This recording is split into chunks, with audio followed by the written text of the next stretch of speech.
Ada nikmat kopi sedap. Jumpa lagi saudaraku dalam Renungan Harian.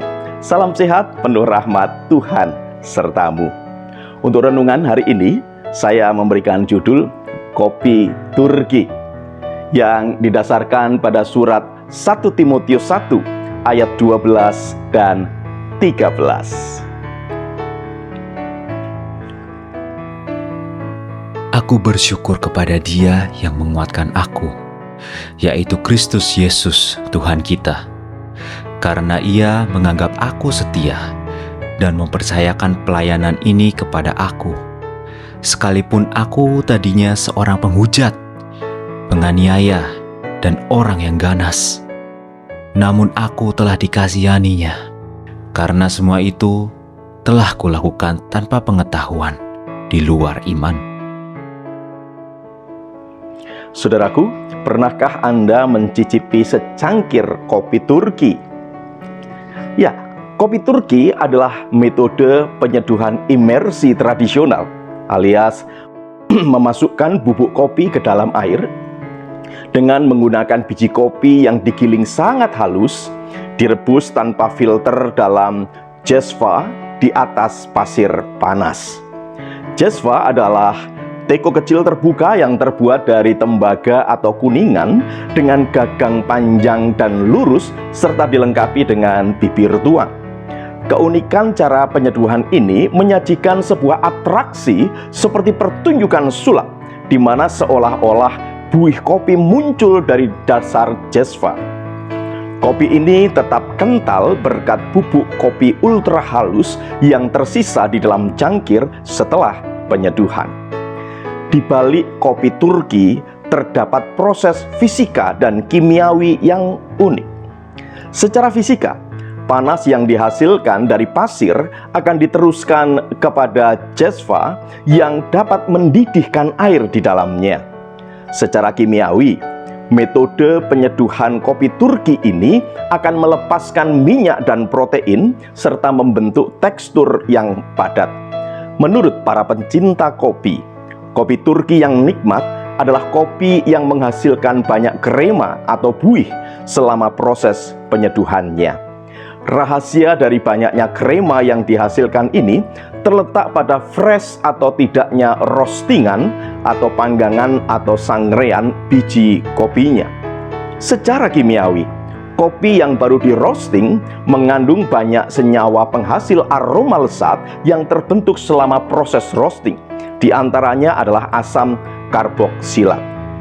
Banyak dari asam karboksilat ini yang sangat tidak stabil dan akan terurai secara spontan sehingga mudah melepaskan karbon dioksida. Ketika bubuk kopi yang baru dipanggang atau di roasting tadi diseduh di dalam air panas, maka akan mempercepat proses penguraian ini secara drastis dan melepaskan gelembung-gelembung karbon dioksida. Gelembung-gelembung ini membentuk busa tahan lama yang dikenal sebagai krema. Tidak demikian dengan biji kopi yang telah di roasting beberapa bulan yang lalu, karena hampir semua asam karboksilat yang rapuh telah dilepaskan secara spontan pada saat itu.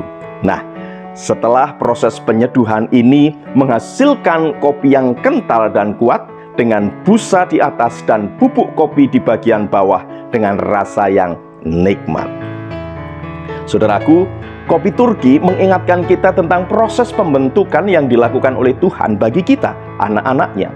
Proses ini seringkali tidak tampak kasat mata, namun menghasilkan perubahan yang nyata di dalam kehidupan kita. Kita tentu tahu bahwa sesungguhnya pembaruan hidup itu merupakan panggilan Kristus bagi para pengikutnya.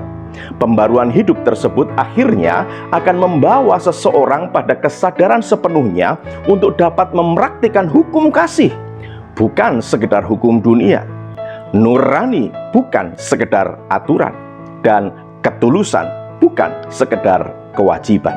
Seperti halnya yang telah dikaryakan Tuhan di dalam kehidupan Rasul Paulus. Perubahan dan pembaruan hidup bukan hanya ganti nama dari Saulus menjadi Paulus, melainkan perubahan 180 derajat dengan meninggalkan hidup yang lama. Paulus mengakuinya demikian. Aku bersyukur kepada Dia yang menguatkan aku, yaitu Yesus Kristus, Tuhan kita. Karena Ia menganggap aku setia dan mempercayakan pelayanan ini kepada aku. Sekalipun aku tadinya seorang penghujat, penganiaya, dan orang yang ganas, namun aku telah dikasihaninya. Karena semuanya itu telah kulakukan tanpa pengetahuan di luar iman. Sebelum pembaruan hidupnya, Paulus adalah pribadi yang menghujat Kristus dan menganiaya orang-orang Kristen, karena ia mengira bahwa ia harus melakukan hal itu. Ketidaktahuan atas alasan tindakannya ini menimbulkan belas kasihan Allah sehingga Paulus diampuni. Oleh karena itu, pelayanan Paulus menunjukkan tentang bagaimana ia berupaya untuk setia di dalam pelayanan sebagai respon atas anugerah yang telah diterimanya. Ya, seringkali Tuhan berkarya dalam senyap, namun berdampak besar bagi kebaikan kehidupan kita. Saudaraku, sadarilah bahwa Tuhan terus membentuk kita agar menjadi pengikutnya yang setia. Kiranya sajian kopi Turki hari ini menyadarkan kita bahwa walau tidak terlihat, tangan Allah sedang berkarya membentuk diri kita. Dibutuhkan kesetiaan dan kepekaan untuk merasakan karya Tuhan itu. Selamat berjuang, saudaraku. Tuhan Yesus memberkati. Salam guru dan keluarga.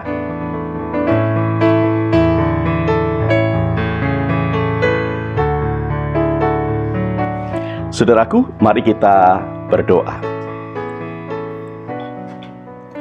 Ya Tuhan, Engkau adalah penjunan dan kami adalah tanah liat. Mampukan kami, ya Tuhan, untuk tetap taat dan setia manakala Engkau membentuk diri kami. Karena kami percaya bahwa Engkau akan menjadikan kami sebagai alat berkat-Mu yang menghadirkan kerajaan-Mu di muka bumi ini. Kiranya Roh Kudus menolong kami untuk dapat mewujudkannya. Terima kasih Tuhan Yesus. Amin.